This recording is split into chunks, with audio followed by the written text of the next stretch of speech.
It's about to go down. JD Domino, DJ Chronicles.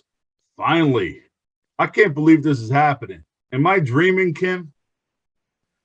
I'm Nah, gonna you let ain't dreaming, Don. You ain't dreaming, bro. we're very informal, but we've been planning this for over what, a year. And the funny Yes. thing is, I was hunting you down, and then by the time you were ready, I felt like you were hunting me. You kept seeing me. Are we going to do this? Are we ready? Now health is good, time is good. So let's roll. By the Okay. way, I have the man, the myth, the legend, Kym. I forgot your last name, but if you don't, It is something else. You got the man, the myth, the legend, and you can't remember my last name, Miller. I was going to say that. I told you, I'm not, I was going to run outside onto the mailbox. What's his name? We live very close. We'll just put it that way. But I want to get into the backstory of you. You were telling me, of course, with the band Instant Funk, but I want to get before Right. that. You were saying Right. you were writing around 16, 17, but what got you into becoming the musician you are now? Why did you get into Oh, it? just watching, listening to radio shows, different like it's a different artists, and looking at the TV show, Ed Sullivan show with all the acts on there and stuff like that. Looking at the James Browns and all, what's the other guy name? Like Wilson Pickett and all those kind of cats. But to lead into it, what actually got me to start doing it, and I'll try to make this as short as I can. Some of my friends were at the skating arena down on Layla Street. Yeah. I was about, I don't know, 12 or so, whatever. And so, but back in them days, it wasn't a thing about asking your parents to give you a ride. You got somewhere, you got to get back home on your own. So we used to walk, and I lived all the way up in North Trenton. So we were walking. These were the times where all the movie theaters were downtown, like the Mayfair, the Capitol, the Trent, the Lincoln, all these kind of things. So we were coming up South Wall Street, approaching the RKO Capitol. And as we were coming up, this long white limousine pulls up in front of the theater. Like we're all amazed, freaking Right. limousine back there, or 60 something or whatever. And so we kind of stopped, man, because we were shocked. Like the driver gets out, he comes in back, he opens up the door. Out pops Wilson Pitt, right? And like eyes just went crazy. I was like starstruck, I'm sitting there amazed. And and he spoke to us, "Hey son, how you doing?" So I was like, "Hey, Mr. Pickett, la la la la la la." And he says, "Hey, son, I don't know why he picked me, but he did. He picked me and said, hey, son, here's 2 light tickets. When you get home, ask your parents to bring you to the show." Man, at that point, I'm running the rest of the way to North Trent.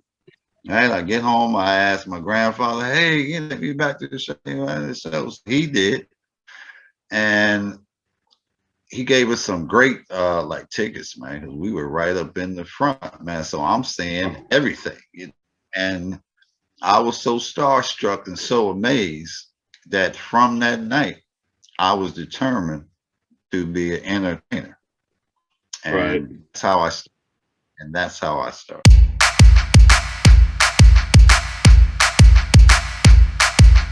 Well, you still do have a good career going because you still can enjoy what, made you go. You still go Okay. out there and play and have a good time. And now, some of the ones that you watched when you were younger, did you have an opportunity of playing with them later on? Oh yeah, of course. Of course I've done stuff with with like the Delphonics, and done stuff with you know, the Archie Bells, and done stuff with Sly and Family Stone, Billy, I mean Graham, bass player. Done stuff with you know, Barbara Mason, the OJs, Teddy Pendergrass, you know, and on and on and on. Curtis Mayfield, Johnny Nash, Lou Rawls. You know, I've done with everybody. You know.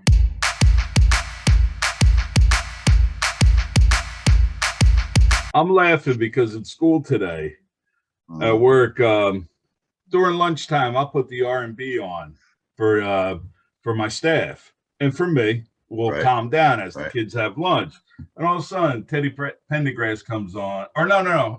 Yeah, he was with Howard Melvin, right? Yes, yes. Okay, so all of a sudden, the one song, it's "Wake Up Everybody." I forget the name of it, Right. but you should comes on. Yeah, that's it. Eh, Wake up, everybody. Great song. That song can play any decade, you know, and it'll still Mhm. fit the meaning. But anyway, it was Right. funny because majority of all my staff is all black, and the one girl turns to Okay. the guy, because he thought it was somebody else. He goes, "Isn't that? I can't think of his name." She goes, "If you can't mention his name, you better just turn your Mhm. black card in." And he thought it was. That's why I was just laughing about it because it just happened today. But he thought it was Barry White, and I go, Okay. how can you No. mix Barry White and two great voices? Because that's like I Yeah. tell you with your song, it sounds like a Teddy Mhm. Pendergrass type vocal Right. Right. with the song, and that's why I always ask you, who did your vocals? Because I love that Mhm. kind of raspy, hard voice. Yeah. It like gets Yeah. me going. But Yeah. go ahead. No, I was just gonna mention because you mentioned what's his name, Barry White, because you know, we had a good encounter with him as well.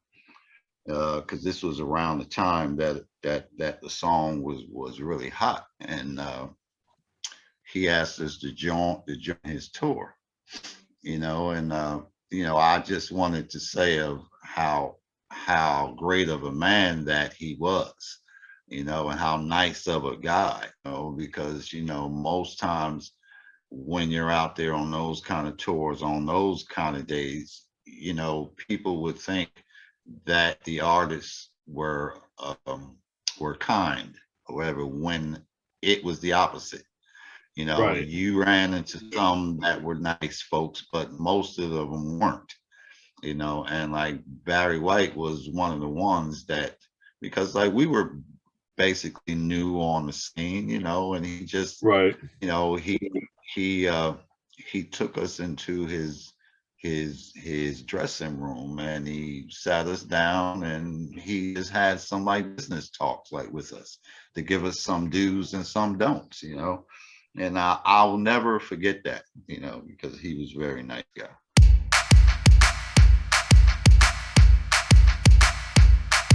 Yeah, well, that was one of the things with us, because I don't know, I guess we were just cut from a different cloth, man. Is that, you know, we never had that type of attitude about artists or playing or anything. You know, we all were just like friendly guys, you know, and that's why we were asked to do so many tracks for so many people, because it was a different thing for them, you know, because you know, them getting musicians to come in and do tracks for them was like, wasn't that easy, because they were so busy doing other stuff, you Right. know. But with us, it was like we made time, because that's basically how we got off the ground, because we were doing like studio work for everybody. I'm talking Right. about from the West Coast to like the East Coast. We were doing it for everybody out in Los Angeles, down in like Memphis, and everywhere. You know, we were doing it all. you know, because like I got so many gold and platinum records for so many artists that we did things with, you know. Would you care to share some of your better songs? Well, not your better songs, but some of the known songs that were out there that we wouldn't know? Because with me, I tell you the truth, talking to you, I learn Hmm. about you every time we talk. And I remember when Okay. I asked you about the concerts, I said, do Yeah. you do any covers? He goes, no, I just do the stuff I was on. So I want to know Yeah. I know you were All right. talking about Sound of Philly. You were part of that with Yeah, Bunny and all them guys. well, yeah. Well, we did most of like the OJ stuff, the I Love Music, and the like the hooks in me. We've done Evelyn Champagne King Shame. That's us. Um, we did Mayfield's like Tripping Out. We did Archie Bell and the Drells, Soul City Walking, and Let's Groove, and like the Strategy song. Man, it's just so like many. We did what's her name? What's the disco chick up in New York? Uh, I can't think of her For name, some Dom. I reason, can't even. Fran Jolie popped in my mind, but I don't think it was her. Oh, who was Fran that? Jolie. Well, we did some tracks for her, yes, you Oh, know, okay. but you know, this is Lolita Holloway, Oh, my you girl. know, I love her you know, voice. Lolita Holloway, um, the Pips, you know, like Gladys Right. Knight's Pips, you know, we did their album, Patty Brooks, Johnny Nash, you know, we did all of this stuff, you know. The library is Uh, huge. Yeah, like the Manhattans, you know, we did everything. I can hear my You know, boy from so people, No, huh? I'm just saying, I can hear my boy from Tennessee when he hears this. He'll be going nuts because he is back in that 60s, 70s groove. Oh yeah, man. Yeah. And And yeah, we did most of all of like Bunny Sigler stuff, of course, like we didn't do the come on, baby, let the good times roll. We didn't do that because I wasn't even born yet. But but we did all of that stuff, man.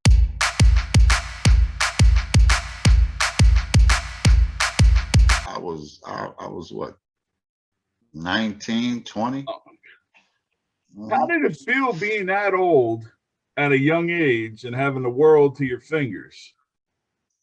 Well, it's funny that you asked that because Carol and I were talking about that the other night, and I never really looked at it in that way. I mean, it just didn't hit me in that way. Hey, man, you got to hit freaking record. You're doing this, and it just never never hit me like that, Dom, because I've never been that type person. Right. I mean, like we were flying here and there, New York giving us the key to the city, Los Angeles, we're doing all this, but still, it never dawned on me to say, hey, you have a hit freaking record. So, so I never carried myself in that way, you know, like Right. uh, well, even now, uh, people don't really know because I don't talk about it much. I just go do what I'm supposed to do. And then I just do it. And when they find out, I mean, well, it's like my job. It's like, there's a few guys that work on the other side that know me from growing up in Trenton, but Right. most of them don't know anything. So when they find out, it's like, man, like, what are you doing here? What are you doing? I said, I'm here because I want to be here, you know, Right. but it's like, so I never carry myself, but the other side of it is is I think, well, that's just the way that I am. But a lot of stuff that I saw and still see Right. is very, it's not attractive to me, and I don't like being around that element. It's like even now when I do shows, once I hit that last note, I'm ready to pack up and get right back here to my couch. Right. I'm not lingering around and talking and all that kind of stuff. I've never been that type. So it really didn't strike me that way. But there was a time, I mean, there was a day that it did finally hit me, to say, hey man, you are who you are, and from that point I just started doing the things I was doing, but I still never forgot who I am.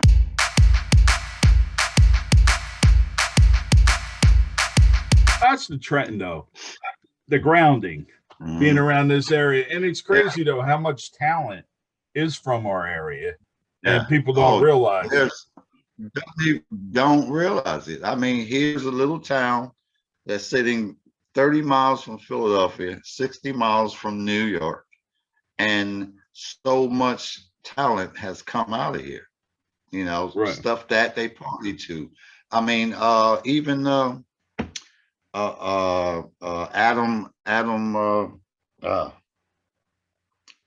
Adam Whetstone. He's from here. Right. Young boy. He's freaking. What's the guy uh,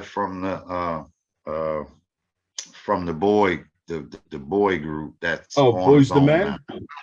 Men. No, like the white group. No, what was the white boy group that was really big? I'm trying to Ah, think. You know uh, what? I oh, haven't listened to new music in the last no, 10 years, and no, remember, no, it's this isn't recently. new because no, this is a while ago. But he's all him and like Jimmy Fallon are really friends. Uh, Not Uh, Justin Timberlake. yes, yes. Well, Okay. Adam, like which is from here, Right. he's Justin. He's Justin's musical director, Oh, and he's okay. from right here. He's from right here. He's done like the Super Bowl. He's done everything. But born or heck, his family is still living there. Right. You know. Yeah, Hey, yeah, yeah. it's a crazy though. Like remember even when Rocky came out, and it used to be played over Yeah. at the Eric Theater on Broad Street before they knocked it down. Right. Right. My Right. mom would my mom would work over at Dunham's. This is for the local people at the shopping center, and she would send Okay. me over to the movies to go watch a matinee or whatever while she was working. And when Rocky Right. was out, I knew the manager, and he used to let me go in. And he goes, "Frank didn't come in. You dismissed Frank." Frank Stallone would go in every day Mhm. for like a couple months Right. to go watch the movie, Mhm. sign Right. autographs. But it's funny, later on, I finally just saw less than a year ago a documentary on Frank Stallone. I was Mhm. surprised how much that man has done. I just knew him as Rocky's brother, but I didn't know he was really musically, how many Yeah. albums he came out with and everything else. Right. I just, man, the guy does have talent. Yeah. Well, that's like Patty LaBelle and them. Like Sarah and like the other girl are from right here. Right. And well, matter of fact, Sarah's still around now. And she does things around here too. And the guy that used to live out here in Hamilton that had the studio. What I'm talking about. Yeah, I Tony forget his name. Maralta, or I always mix him Yeah, up with the right, other Tommy, right. but yeah, I think his Yeah, claim to fame yeah. was "Where's the Beef" for Wendy's back in the '80s. Well, where's the beef? And he did a lot of the BG stuff too. Oh, okay, I didn't know that. Yeah, Huh. man. Yeah, And he yeah. He had also, that. He had that studio right off of old Trenton Road. Yeah. Yeah. I went there a couple times, and then I got to meet Ernie White later on, but I know he used to work with Ernie White, and that's one kid that should have had a break from here. But it was Yeah, the that's wrong true. time. It was the wrong time with the record labels and everything else. And the funny thing is, I read an article when they were ready to go for the second album, the band broke up Hmm.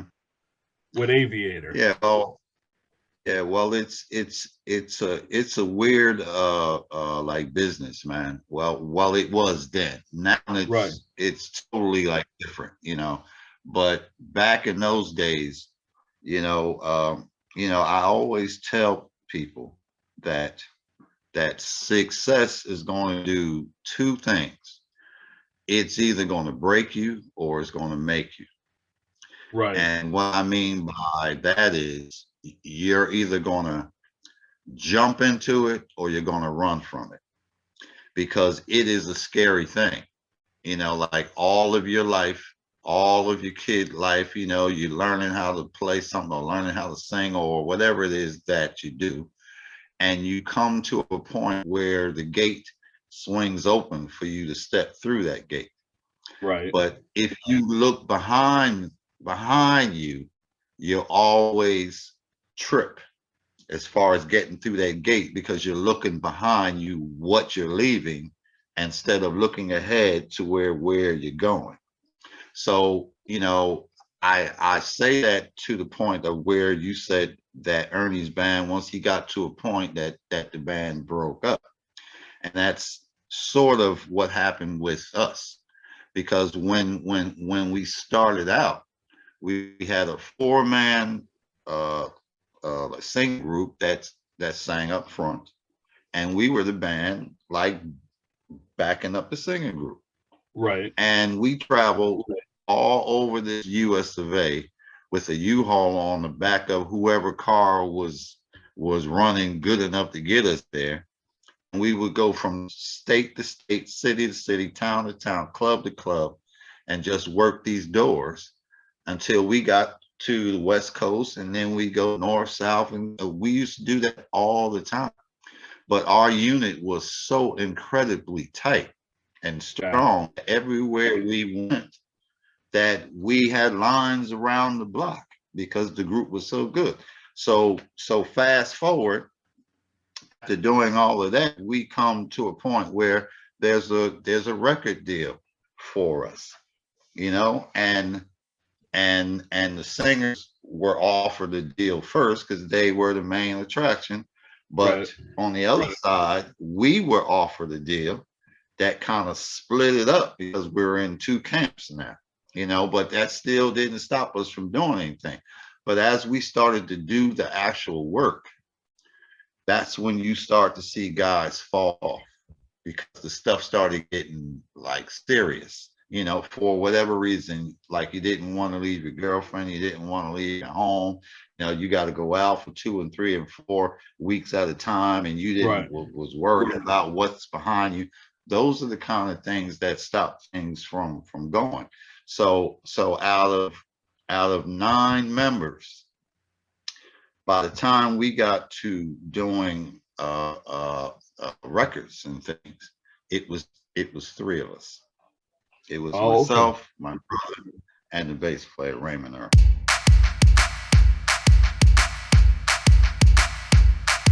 To get back, when you came out with Got Your Mind Made Up, how long did, if you listen, anybody, go YouTube it, because I'm not going to play it, because Kym always, we always joke about YouTube.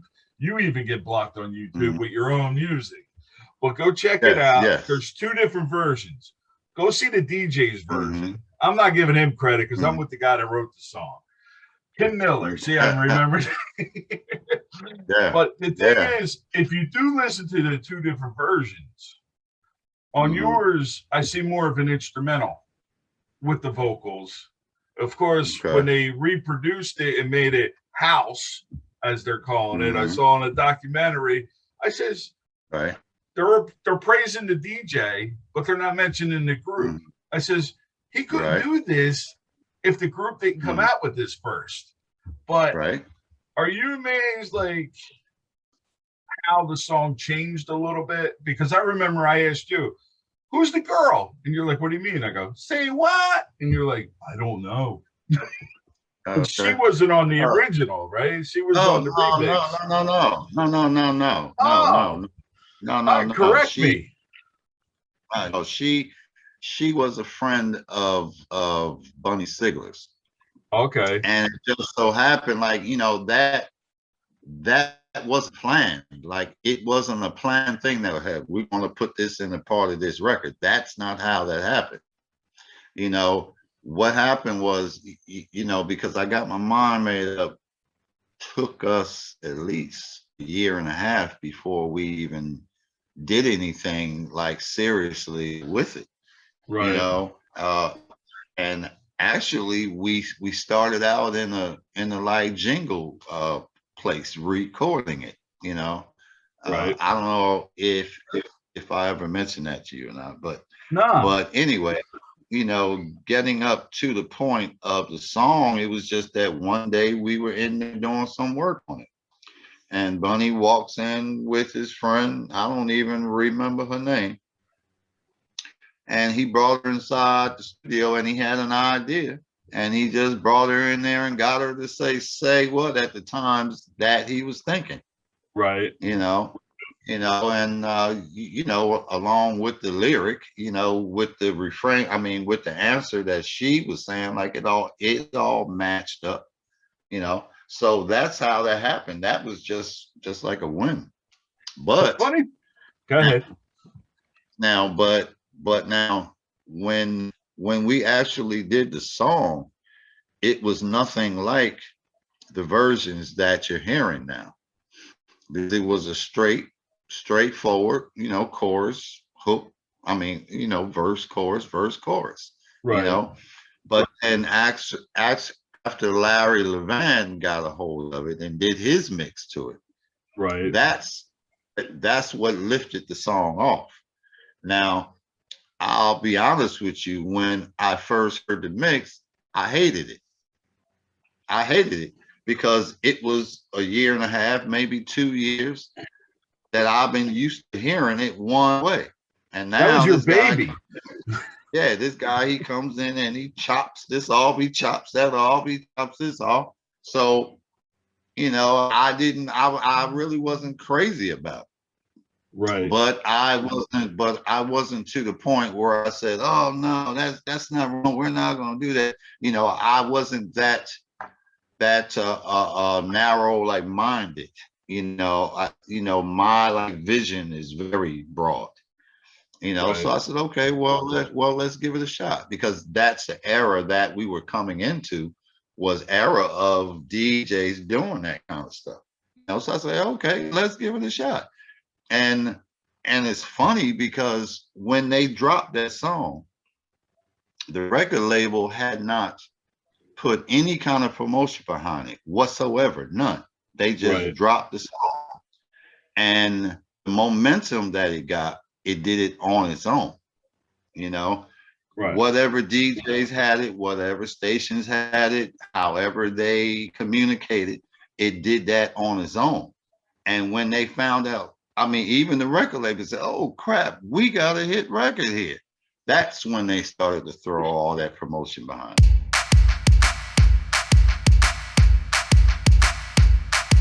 The only question I Yeah, asked is, who did the makeup mm. for you guys back then?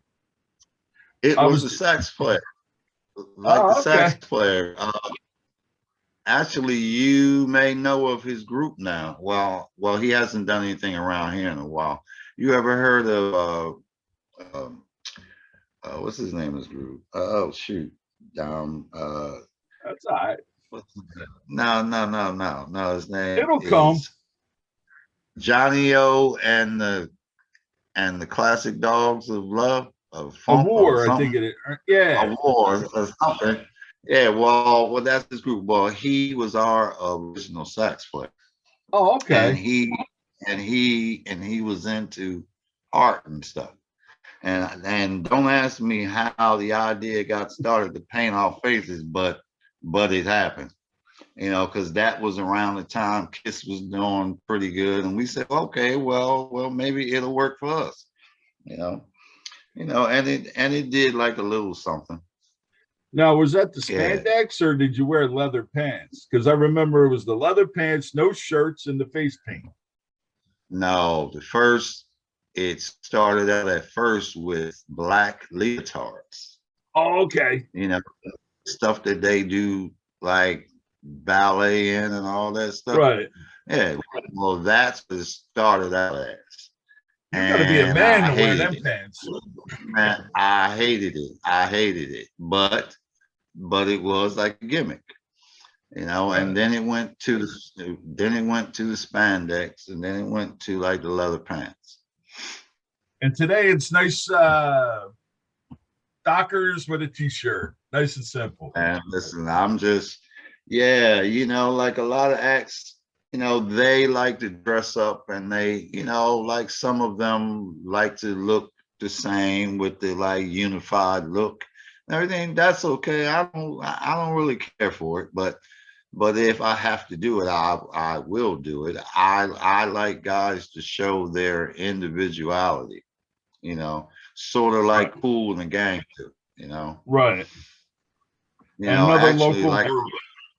yeah, like I said, you know, one of the guys that plays with us, he actually plays with Kool, you know.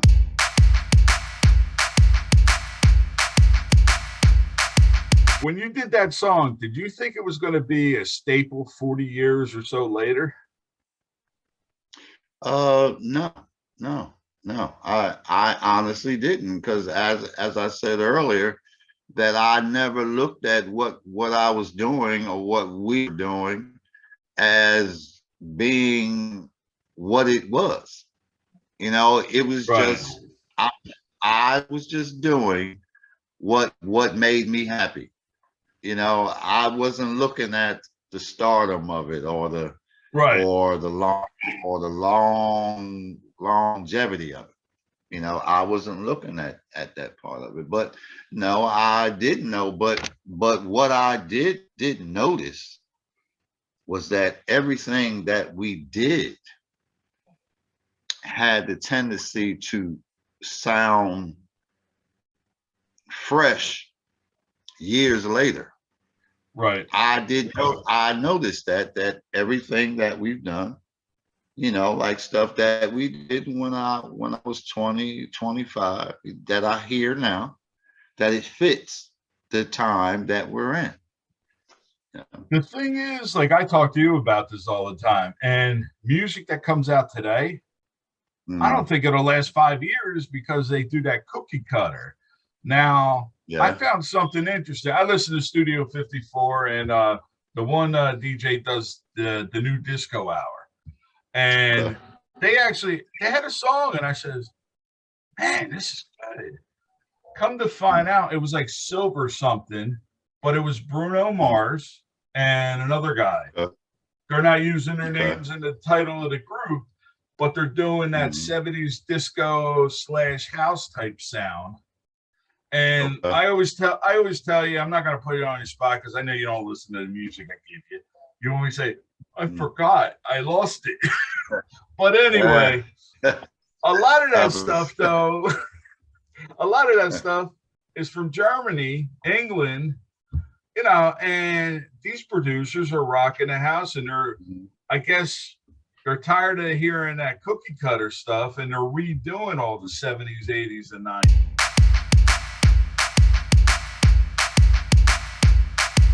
But you were speaking about the like Germany thing, because we just did a like radio show with you know, you heard the guy named Kelly Stewart.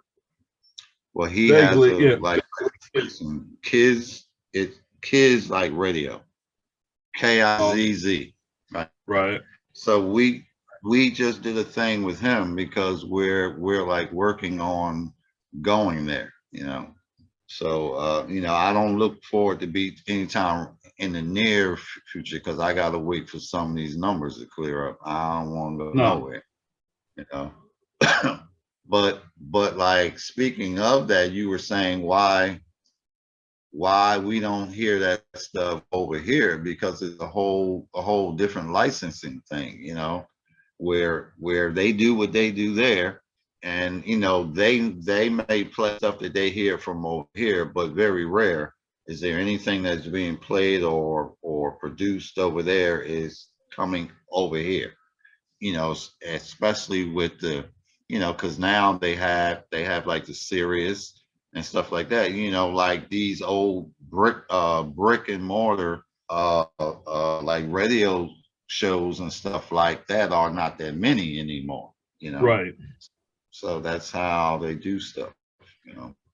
But yeah, the funny thing is, I'm going to say it this way: it's our music, but they're recreating it because it's originally coming from the U.S. Yes. and then they grab it, and it seems like they Mhm. make it better. But then on the other end, like I like freestyle. Now these producers that did freestyle, Cutlass and all the other guys over 30 years ago, around 30 years ago, they live Mhm. in the past though. They can't do something new. Like the joke was, my buddy would hear a song and he goes, Mhm. when that come out, around 88? I said, no, last week it was released. Oh, it, Ah, you know what I mean? Like the freestyle, they stick in the mud. Now the thing right. is, at least with disco house, it's evolving still. Now you have Mhm. new disco and you got 50 shades of house. But I mean, it's all different and it's unique. Sometimes they have that same beat, but still, you're going to get that. Right. But Right. the producers are thinking a lot more than it seems like the American producers, or being more Well, creative. yeah. That's the kind of crowd that's over there, man. Just like you said, if you go over there, they're like 10, maybe even 20 years behind as far as like music wise. Oh, okay. They're playing stuff from like 20 years ago, or maybe even 30, as if it just came out now, you Okay. know, but that's what they like. I mean, they just want to hear good stuff. They just want to Right. hear good like music, and all they want to do is dance.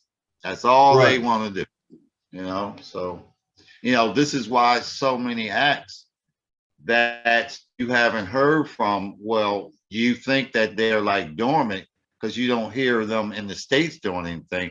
They're all over there like making buku money Right. because the work is there. Right. You could go over there and work for as long as you want to.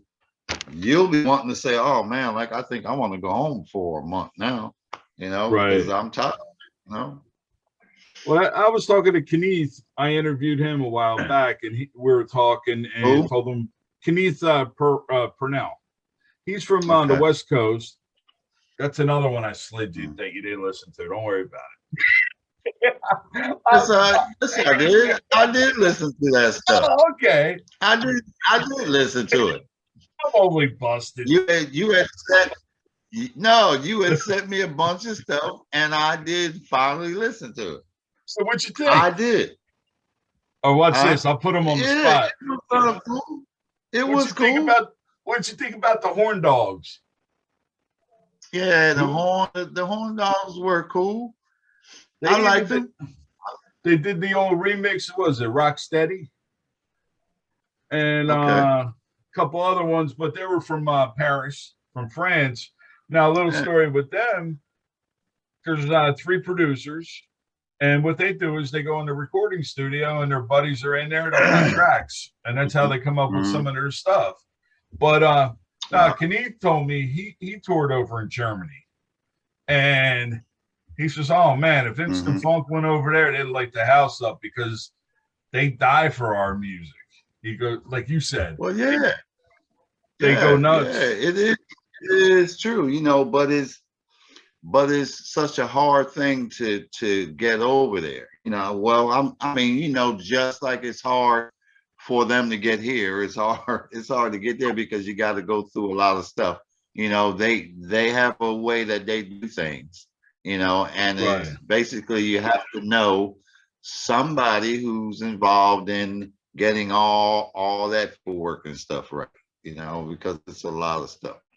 But if you want to go there, you can, Right. Especially I it's mean, the I, time. I will, yeah, I will. Let's see, with me, is like, I've pretty much done everything. I Right. mean, you basically see how I do. Like I'm just an average guy, man, and that's how I want to live. But when it's time to go do a performance, then I have to make that transition. But this is the existence that I love. Right. That existence. Like it's sort of like Michael was. Like Michael was if not the biggest entertainer that there, well, one of the biggest, Right. that but all he wanted was his privacy, his seclusion, his quietness, and to love everybody. That's all he wanted. And when he had to go perform, he was who he was. But after he left that stage, he went back into his shell because this is the life that he loved. And sort of that Right. same way. I mean, I don't have as much money as he had, but I'm all right.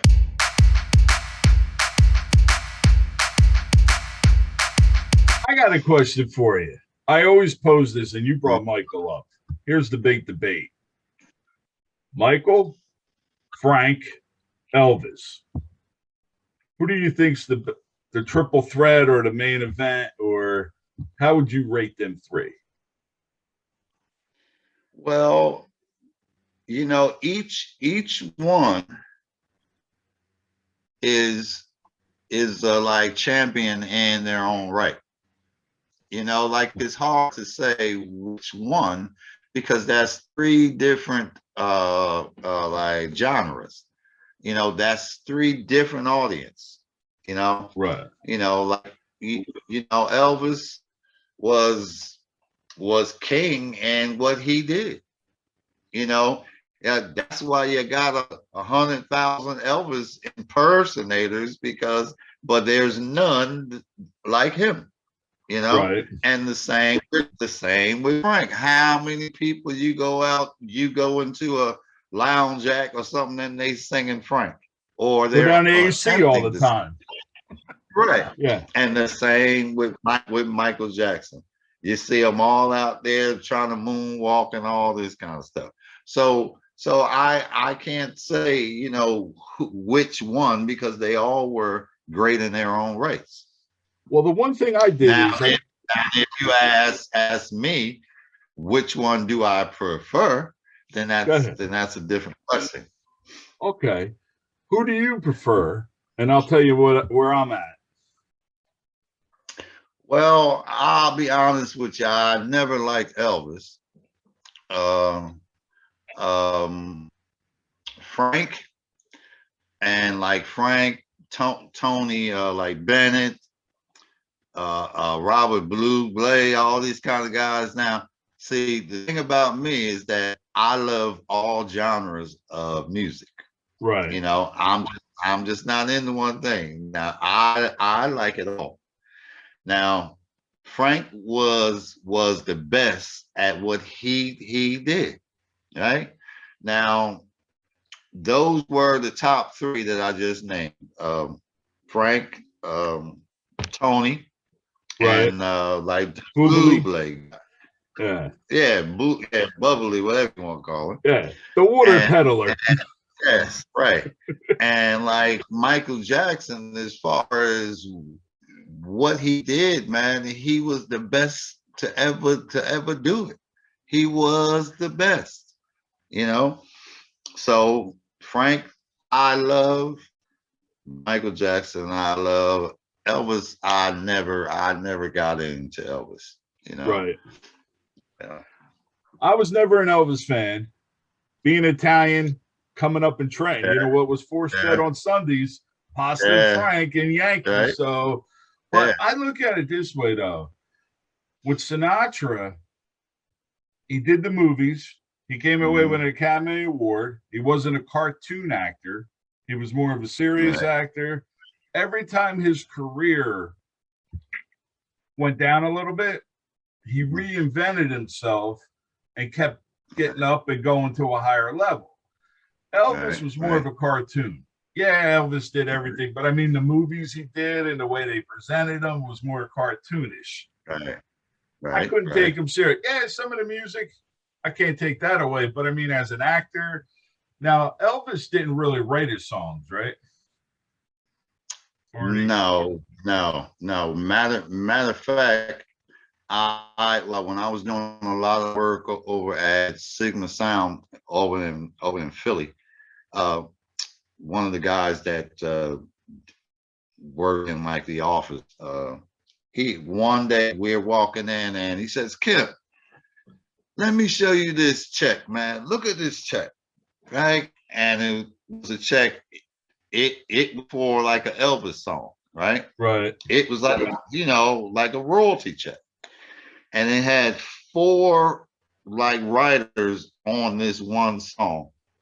On that, I think it might have been Elvis's like greatest hits album or something. The guy had 25% of one song on this one album, Oh, and the check was for $590,000. 25% of one song, Dom. That's amazing. But that's how big Elvis was. oh yeah. That's And how huge he the thing with Michael is Mike's worth more money when he was dead than alive because Mike liked to have a good time and spend his money. Because I Yeah, remember, well, what was it? They were bankrupt, and then within a year, mom got it back up and making money for uh, the kids. uh, But uh, now Mike, he didn't. I heard stories. He didn't really write, but he helped input with the music. It was more like Mike, with the listen, Mike. beats. Yeah, well. It was more than just beats. He was actually a musical like genius, man. It's like he knew what he wanted played, how he wanted to play, where he wanted it played, and he could hear if you were not doing what was in his mind when he was Mm. producing. I mean, he was that type of guy, sort of like Prince was. So he was a good guy, man. A The other little thing, weird, but well, people say that he was weird, but he wasn't weird. It's just that he was happy with his quiet little life. right, That's what he wanted. So, and he just loved kids. right. And then You you know, get the rumors and everything. We don't know what really happened. You hear things, but that's one thing on that, mm, and it did help me. I was listening to I think Roxanne. She has on LL Cool J's channel on Sirius. And I mm, was listening to mm, her, and she goes, I separate Michael from all the garbage here and the mm, music here. right, And I got to separate them so I could still listen to the music because mm, whatever, you know right, what I mean? So nothing clouds. And I started right, thinking the same way because for a while I'm like, I can't listen to this guy because all you're thinking about was all the rumors, the right, news, the stories. And then what she said, it right, really hit home. We yeah, can't erase what they did, right. even if they were good or bad. So now I can listen. My favorite song though of him is Working Day and Night. What song do you Yeah. prefer? Well, working day and night is good. I like the working day and night because of the horns, Right. and like the other one, I can't remember the title now, but Off the wall? I like. No, not off the wall. It's another one that has a lot of horn work in it. Right. But because like the sections that he used, like I guess they were West Coast guys, maybe Tom Horns or something, whatever, man. But those guys was hitting it, So I like that kind of stuff. I like Yeah. the Human Nature song too. Oh, You know. okay. I'll tell you though, Uh, yeah, that song when I hear it, it just gets me going. It's like uh, that.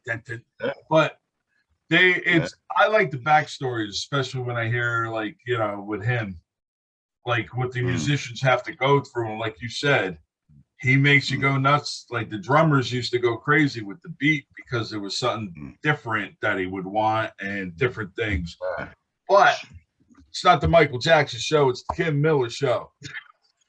Anyway, the thing too is, no, I yeah, like just talking music because that's all it's about yeah, anyway. it's all, it's all a part of me, Yeah, everything, because I've worked with these people, and I never did any recording work with Michael, but I was around him, right. so I kind of know, with them and the like brothers and stuff, the type of people that they were, So, like a lot of times you can't like listen to media stuff, man, because that Nah. you don't know, you know. Now, with Michael Jackson, the funny thing is, the last, I think, Jackson's album, was that the setup for his solo? Because you would think it's the solo album. You know what I mean? Like the older stuff before his was it Off the Wall came out, or I always Yeah. get the two confused because I would think it was just him, and it's like, no, it's the Jacksons. But it sounds like Mm, the Jacksons started taking that back seat, the brothers, mm. and he was really coming up to the front. Well, yeah, well, it could have been, anybody with a good like business mind would start to take it in that direction, Right. because it doesn't matter how the money flows, just as long as it's flowing, so I could see that, Like I New don't really Edition. know, but I can see that. Like Yeah, New Edition, you could yeah, slice that cake, and you had a couple groups flowing out of that band. You had Bobby, you had yeah, Velvet DeVoe, then you brought yeah, Johnny Gill in. right, They right, really worked right. them side.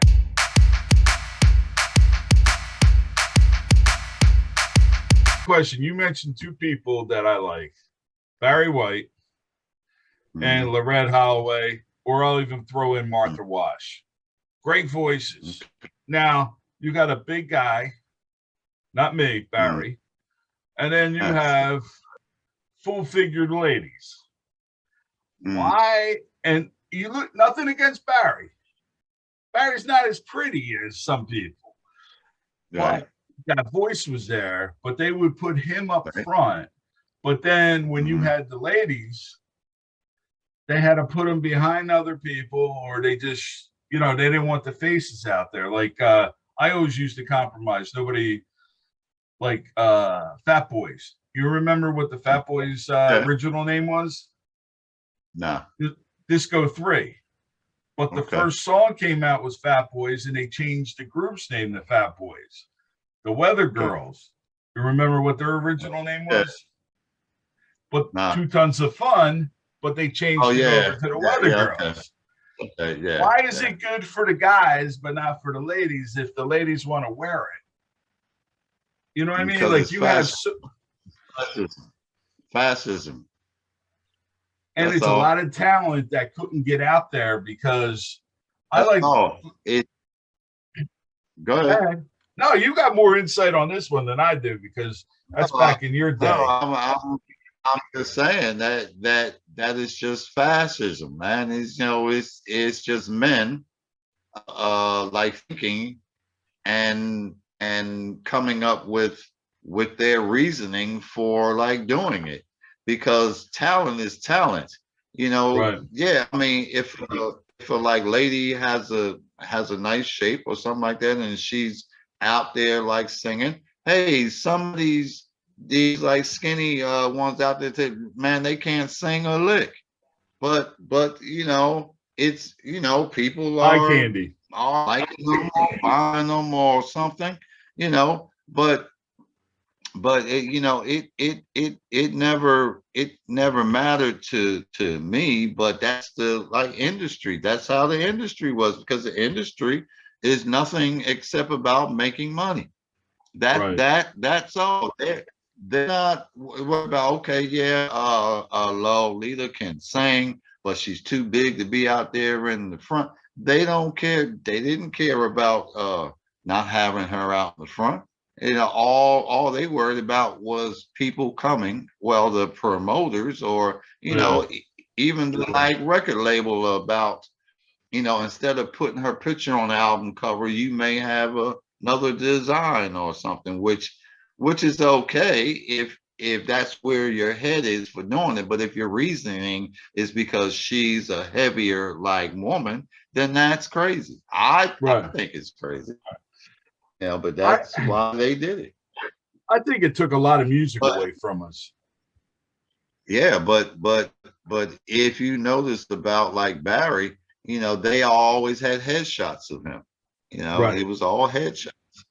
And Luther. But why? And Yeah. then Luther, when Luther was big, it was more like you said. And then when Luther got smaller, and then we had the full body shots. But Well, I like Luther heavier than thin, because he sang better. okay. I tell you one thing, I seen Eh, him a couple times, and every time I saw him, different performance every time. Saw him 3 times in Philly.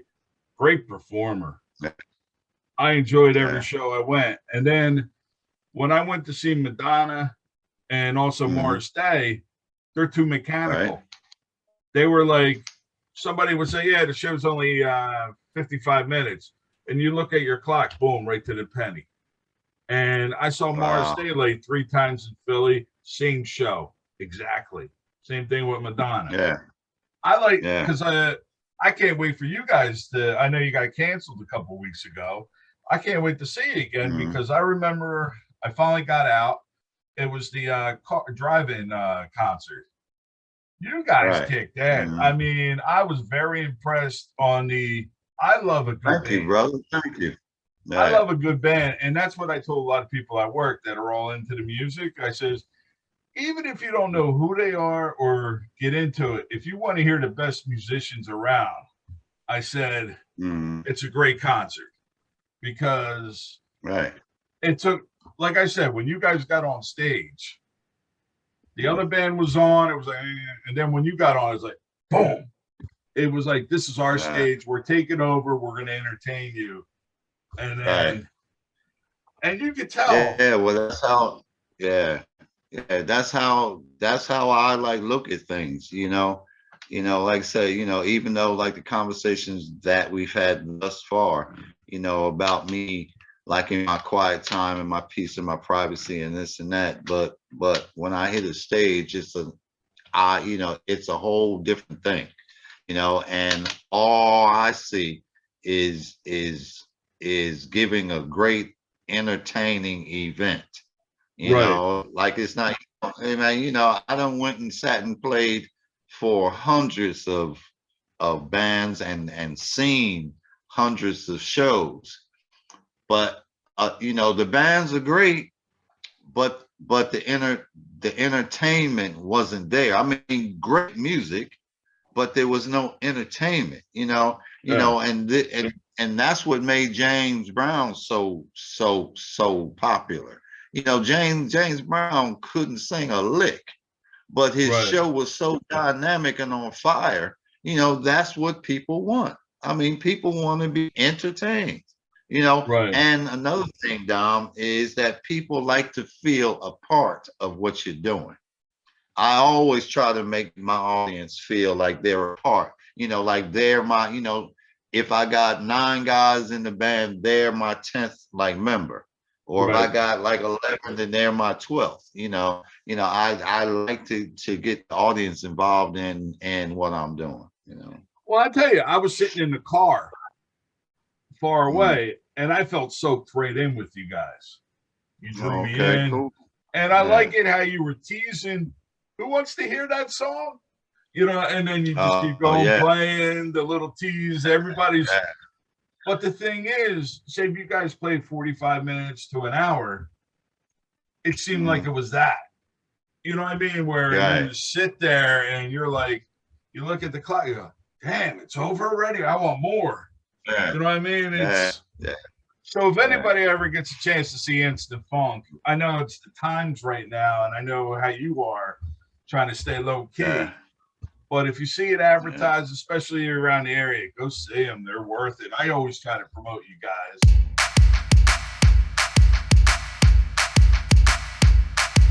Now, you can tell this story if you want. I like it. I mentioned it today to someone, and they said, Bleak, that's Bleak being bleak. I'm not mentioning the person's name. I remember you said you Okay. were on tour, and somebody says, okay, you had enough, go home. They cut you loose. Or did that Right. happen? You know the concert I'm talking about, or the tour? Yep. Yep. If you want Because it to, I only like the happened once. story. If you want to tell that, if not, we could talk about what's his name. Did you ever work for Clinton? George Clinton, not Hillary. Well, I was on. Yeah, I've been on a couple tours with George in Parliament. Yeah. Now, did he pay you the way he Yeah. paid the band? No, sir. No, sir. Give me No, that money. he did not. No, he did not. You know, because most of the things, well, not most of the things, all the things that we do that we're paid before we hit the stage. Right. So But I there liked is how no like. he paid his band George, though with a little baggie. George was a character, man. Right. He was a character, One you thing know, you said. huh?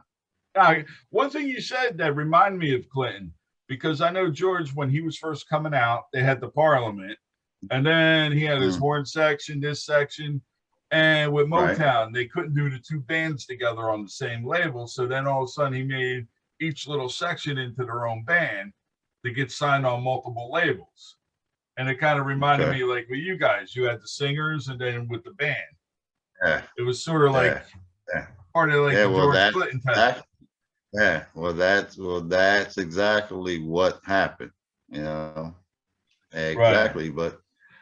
but no, you were asking me about the Rick James thing, the Rick James tour. Yeah, it was you know, Prince and us and Rick James. Oh, I And didn't we know Prince opened. was on. Yeah. You know, well, this was actually Prince had just released that was his very first album. You know, Okay. the I Want to Be Your Lover song. Okay. You know, Right. right? And you know, like we had I got my mom it up, so Rick wanted us on his show quite naturally, you know, to draw like people to the show because that's how they did it. You Right. know, and we get to the first date. I think it was in Abilene, Texas, or something. One of them towns. Anyway, you know, the first night, you know, Rick's got a like $1 million freaking stage set up on the stage. You know, okay, great. You're star of the show. You're Rick James. So back in them days, you know, you had to set up around the star. Right. So you had to set up in front of his setup. So Prince had to set up next because he's the supporting act. And Right. you get this little So by the space. time, yeah, right. So by the time Prince got done, you know, we had maybe about, I'm gonna say about 8 feet to set up equipment, microphones, and the stand there. Now we would be on the edge of the stage, and the stage is about 10 feet in the freaking air, right? So Prince saw that we didn't have no space, so he said, "Guys, listen, you could use my like risers, you know, the things that set up the drums and stuff, you know." Right. That gave us another 5 feet or so. So, the show comes on, we come out there, man, and we kill this place. We kill this place, you know, because that's how those shows run. You want a good opening act and a good supporting act. Then by the time the star come on, the crowd is so worked up that you don't have to do much work. Right. So that's what happened. We come out, we kill this place. Prince comes out, he destroys the place. Rick comes out, he ain't getting that great of a response. You Right. know, crowd is still like chanting for the earlier acts and stuff while he's still playing. Mm. So that show ended. So the next night we roll into Houston, and our tour bus come around the place. They open up the gate just before we get to roll in. Rick James, tour guide, tour manager, comes out. He stops the bus. He comes on the bus. He gives our road manager an envelope of money and says, "I'm sorry, guys, but Rick says that you guys can't be on the rest of the tour."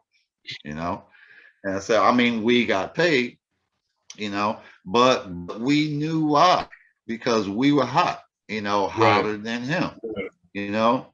So then, but we got him back.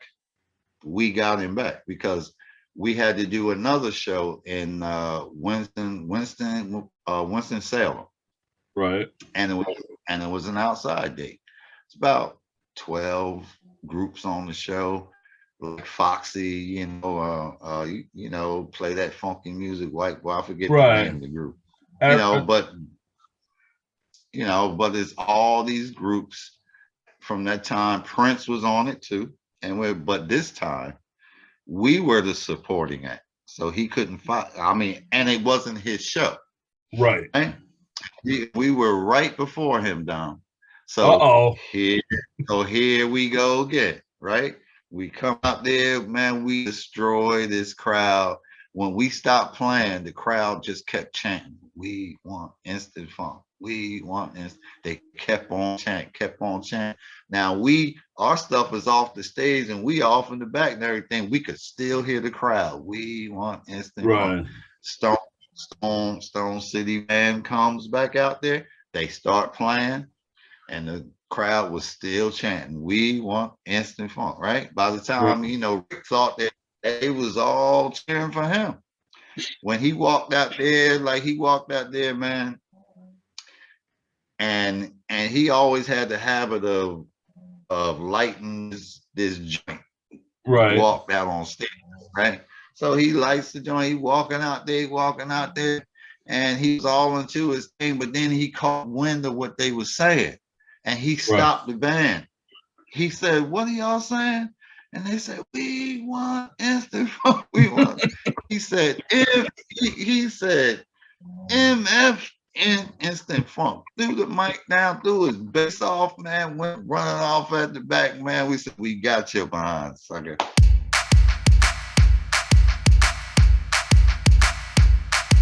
I was just looking at the clock. I'm ready to get booted off of this thing. It's been fun though. And one thing I got to throw in, you are very low key because I think, what is it? We knew each other for 6 months, close to a year. All you kept saying was your band. Yeah, you're playing a band, but you never told me because you're like my buddy. I'll go see him in a couple weeks. Finally, I haven't seen him in a while because with everything going on. His cousins, Sidney Poitier, the actor. Oh, His wife will okay. his wife will tell you, but he's the same way like you. Keeps everything low to the vest. And I remember your face though when you said, I says, "What is your band?" And you go, "Insta Funk." And I says, "Oh, I got my man made up. Come on, you get it." And I says, you looked at it, I said, "Why? Because I'm white. I don't know your music." But no, I was back then. I was a disco boy, but I was playing for locals at the Buff Stone and Sportsman. They were all rock bars. Mhm. But I used to pull up listening to I was sort of like you. I would go into the bar, be quiet, sit there, have my juice or whatever, and then as soon as I got into the booth, the microphone turned on and he came out, the performer. Oh wow. Because Yeah. I would have to rip people apart and act all, joke around. It was like a whole neighborhood type thing. But then at the end of the night, I go back to the edge of the bar, maybe have a beer, and he was off again. You know what I mean? So I know what you're talking about. You turn it on, you turn it off. When you leave, you got to you're turn back it on being and Kym off. Miller. You're Kym Miller, you're not Instant Funk.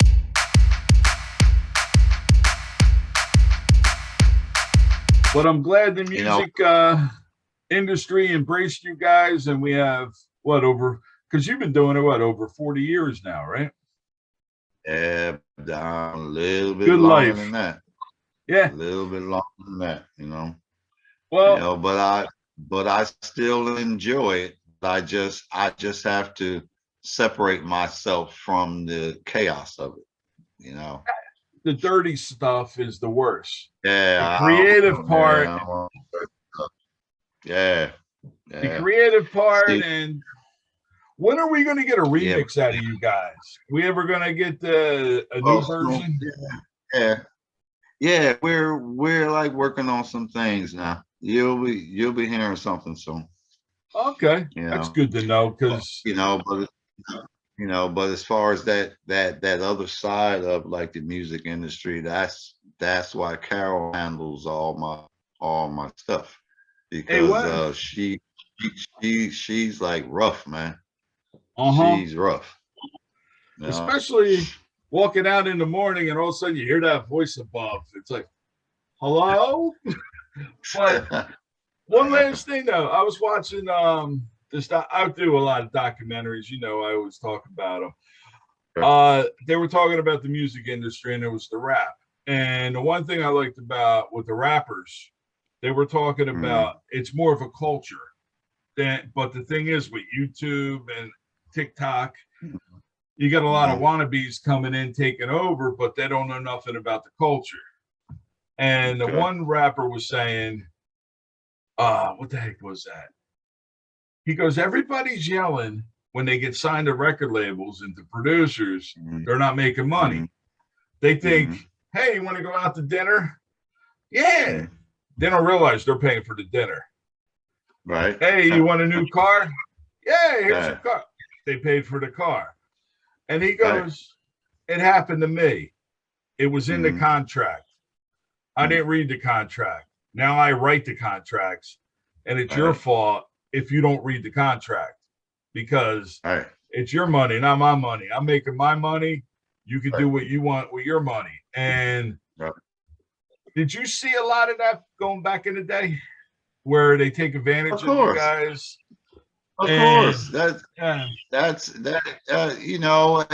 everybody has experienced that, some more so than others, but it was a choice few, like Prince's and things like that were knowledgeable and like the industry, just as knowledge. I mean, okay, you have to be just as business wise as you are music wise.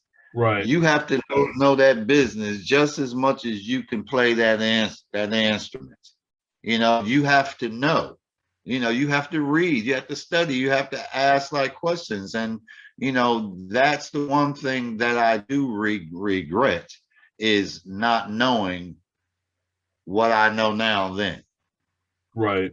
Because it would be a whole totally different thing. Well, the thing too is, now with Instagram and TikTok and all the other things, you could do your own thing at home now with YouTube. Right. And you don't need the labels. Right. Do you think that's a plus or a minus? Well, it's kind of the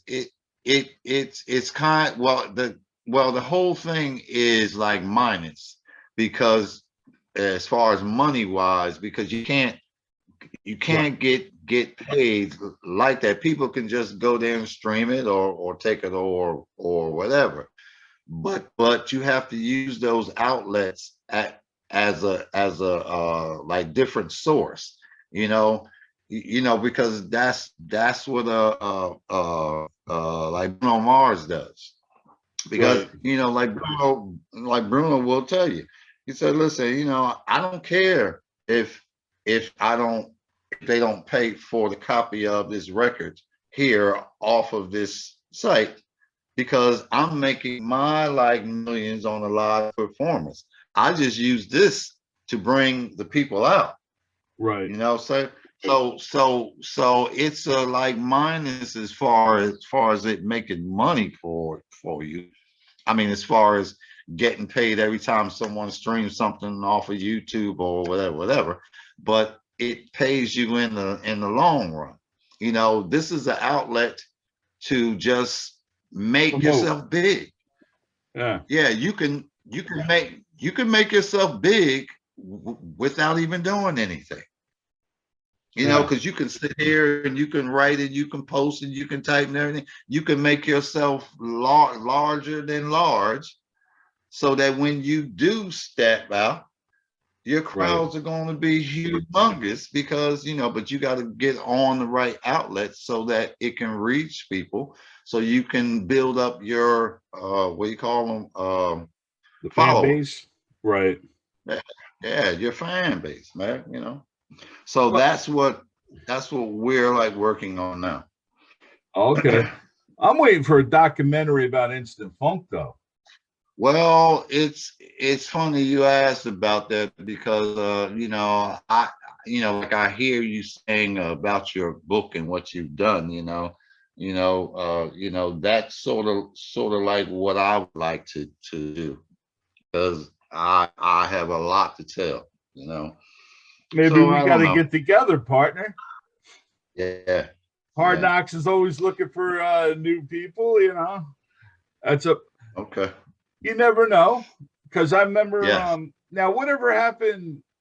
Your boss, your manager, was telling me that Trenton State was trying to do something with Trenton artists and putting together and having you guys on there. It was more of a documentary. Did that ever take off? No, it never took off. They, just in the middle of the stream, like the negotiation stopped. Uh, You know, because when you're dealing with a school like that, what their whole thing is too is what can benefit the school.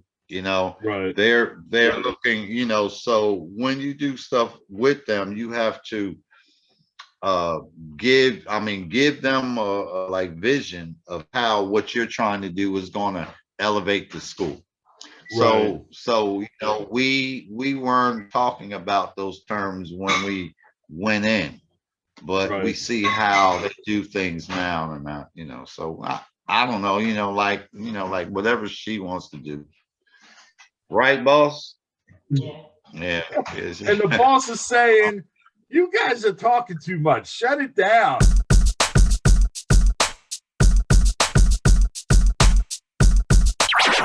The dance floor is now open.